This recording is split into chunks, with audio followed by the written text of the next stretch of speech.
In this video, I want to talk a little bit about hand sewing, but specifically quilting.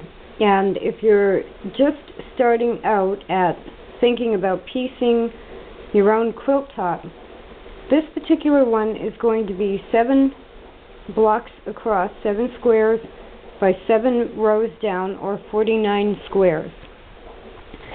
I have separated the fabric into a pile of darks and a pile of lights.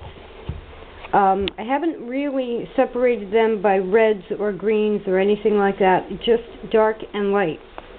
And you can see that I did the first row, and I did piece this by hand.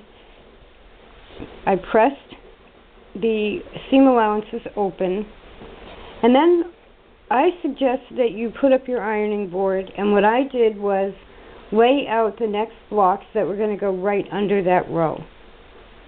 And now I am hand piecing them, and here that is right here. Now there's a couple of reasons I suggest that. One, if you're new at hand piecing, one of the challenges is to get a consistent 1/4 inch seam allowance. And you can use a quilting rule and chalk and mark your seam allowances if you want to, or you can just keep practicing and just get a consistent 1/4 inch seam allowance. But until you know that you're just going to do that automatically, if you piece a row, like the first row, line up the second row, and then each block that you piece, this is going to be a little time consuming. So now I've got 6 blocks pieced, and the camera is standing on this one, but I suggest you bring your next row over here and double check your stitching and piecing by making sure the 2 rows are going to line up at the corners, at the points. Because this is kind of meticulous. When I was much younger, I would have just sewn them together, put it all together. If they were crooked, I wouldn't have cared. In my case, this is going to be for veterans probably. If it's not for veterans, it's going to go on the wall.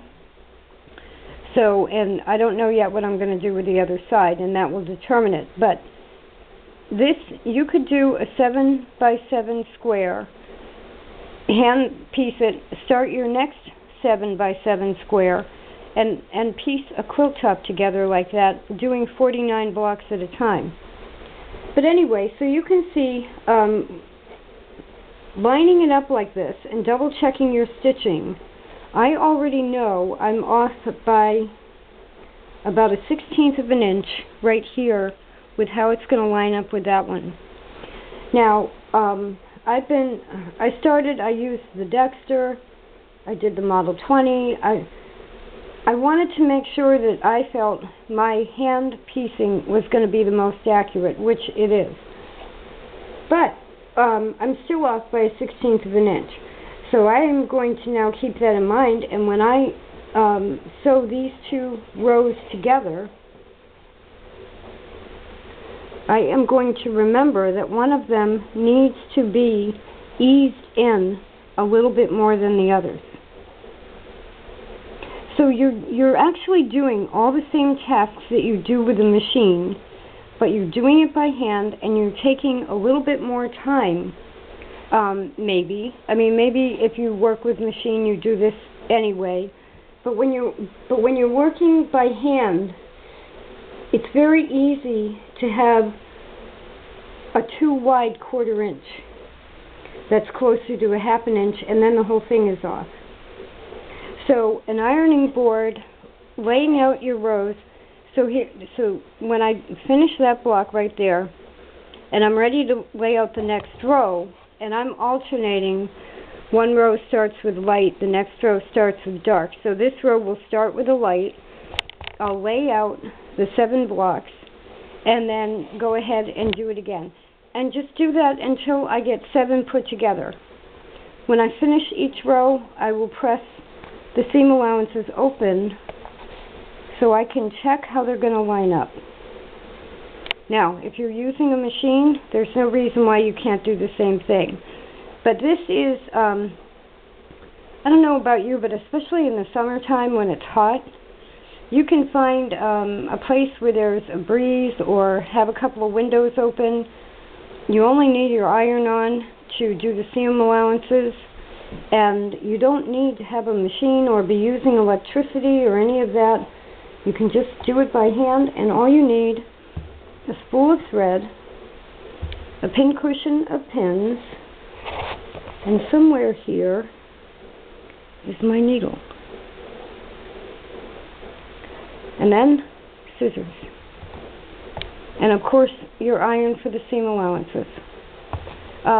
If you wanted to, and you could finger press the seam allowances if you were sure that you weren't going to have any major errors, and do without the electricity altogether with the iron. But my iron shuts off if I don't use it within like 4 or 5 minutes. So, you know, it doesn't really use a lot of electricity, and it doesn't generate heat unless I'm actually using it. So that is just kind of a little bit of basic information if you decide that you might want to actually hand piece, starting with a 49 square block that you could then put plain muslin on the other side, do a fold over binding, and make a wall quilt very easily.